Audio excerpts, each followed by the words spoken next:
Greetings from a very cold Kirkby's kitchen today. Today I want to share with you a family favourite, which is flapjacks. Now I know there must be thousands of different recipes, but I thought I would like to share our family favourite.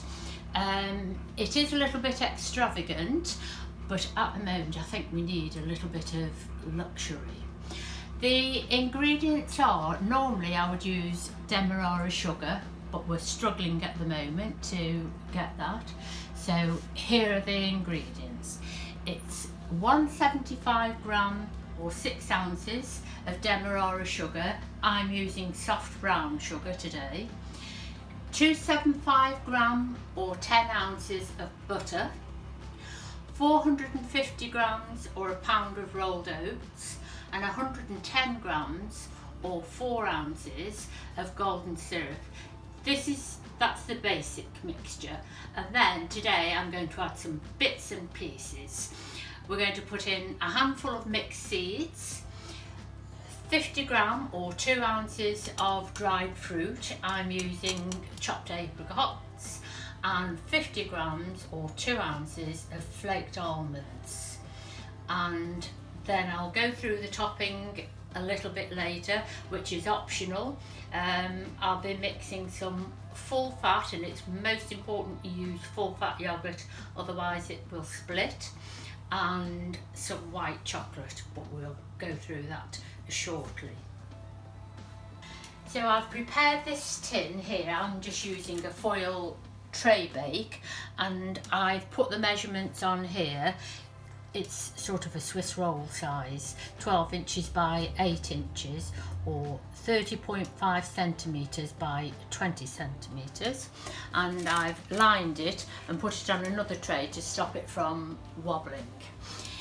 In this pan here, I should just put it to medium heat.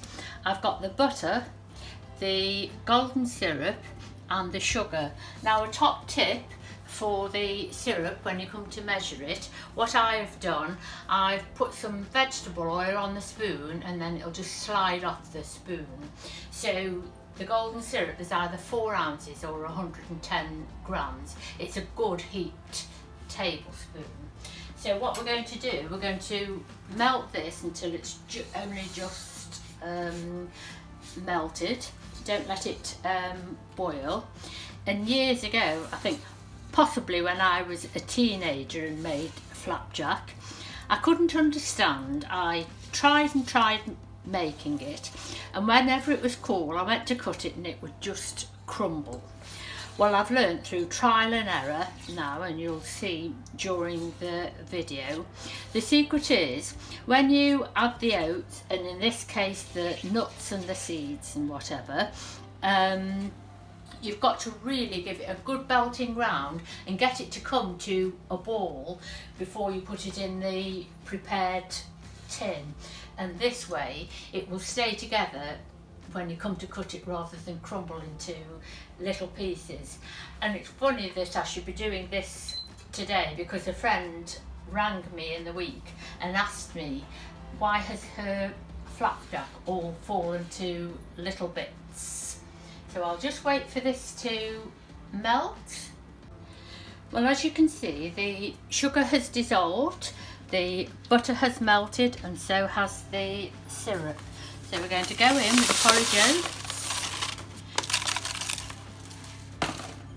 Here I've got sunflower seeds, sesame seeds, flaked almonds and some chopped dried apricots. And already the kitchen is smelling amazing.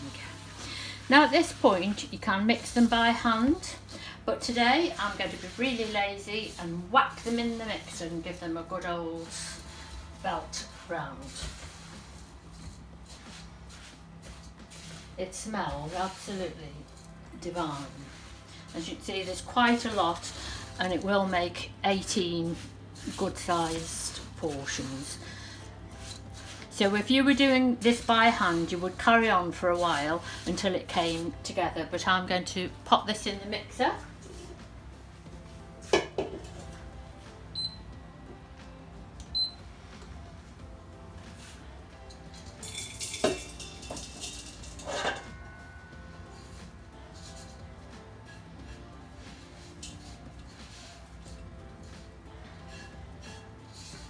Years ago, my mum-in-law used to add all bran in it, and instead of golden syrup she would use black treacle, and it had got a lovely rich flavour, which I'm sure, as these are the basic ingredients, you can add whatever to your liking. Any sort of nuts will do. There's going to be a bit of noise going on here while we mix it round. I forgot to mention, I've preheated the oven, gas mark 4, 160 fan or 180 regular oven. Just turn this on to medium to begin with, and then turn it up a little bit. I'm sorry about the racket.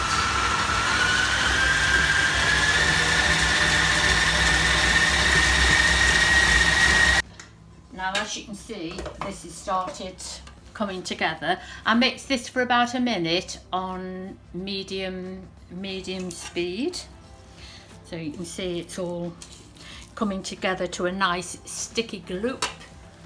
I'm going to pop this in the baking tin.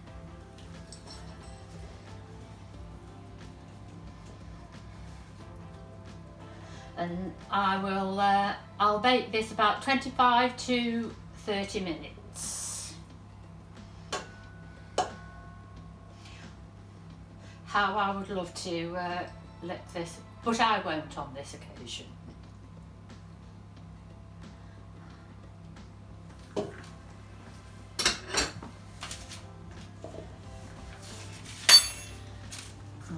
Put the mixture into here.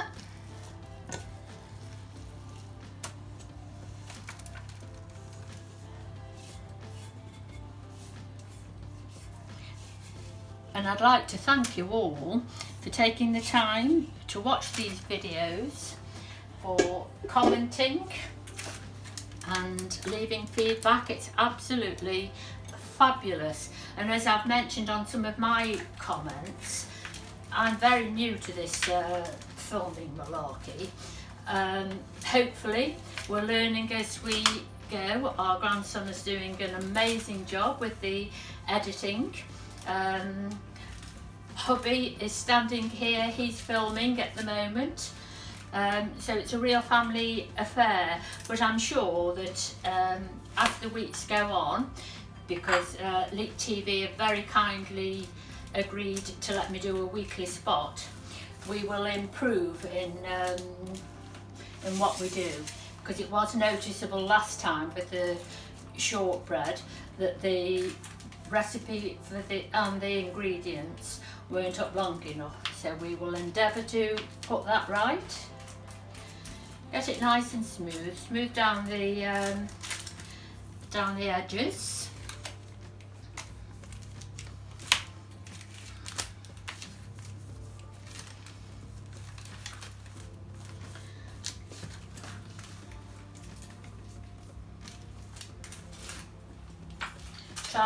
Try to aim to get it all the same thickness so that it will cook evenly. I think that's about it, and then we'll pop it in the oven, put the timer on. Middle shelf, I'll put the timer on because I've got a rubbish memory and I will forget. There you go, and then we'll come back to you a little later.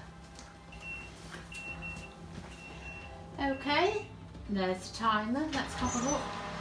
Ooh, I wish we'd got smelly vision because it smells absolutely delicious. That's had 30 minutes. I'm going to take it out off on there. Whilst it's still warm, we'll mark it out into portions.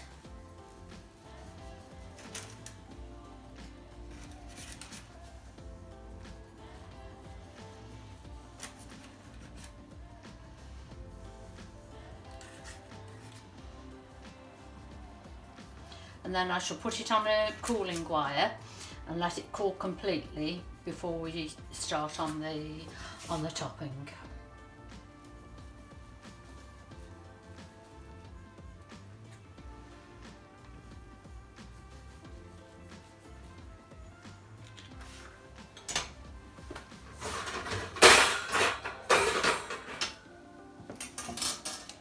I've got chefy fingers so I can stand the heat. So we'll leave that there. I should think it's going to take about 45 minutes to cool properly, and then we'll come back to you. The flapjack has had an hour to go completely cold. I have 200 grams of white chocolate that I've finely chopped over a pan of barely simmering water, making sure that the bowl isn't touching any water.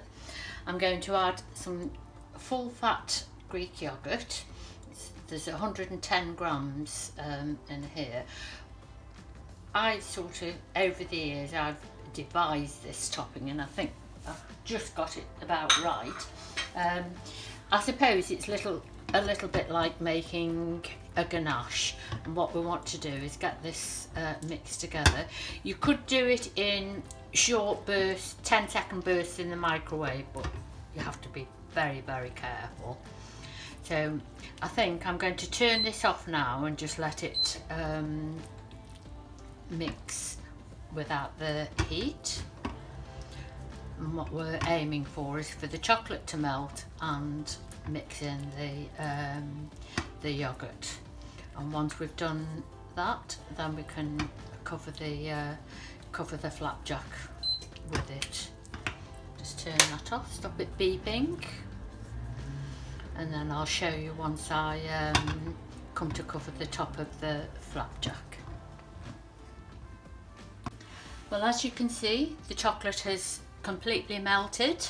Don't leave it any longer than necessary. Mind your fingers at this point. Move that up there. And then we're going to cover the cooled flapjack.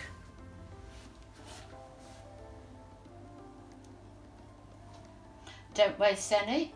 Make sure you scrape it all off.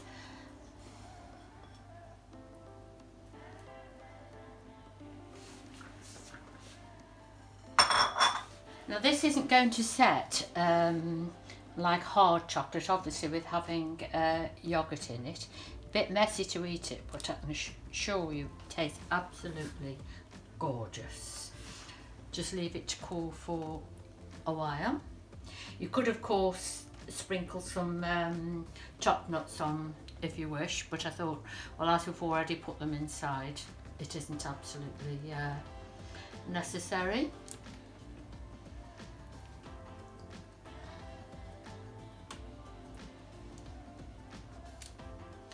Just leave it for a while, and then you can cut it again once it's started setting. Well, I've cut these into portions. I just want to touch it so you can see it's still quite tacky, but that's how we like it. And I can assure you that these will taste incredible. Thank you for watching, and I hope you enjoy them as much as we do. Stay tuned to Leek TV. Cheers.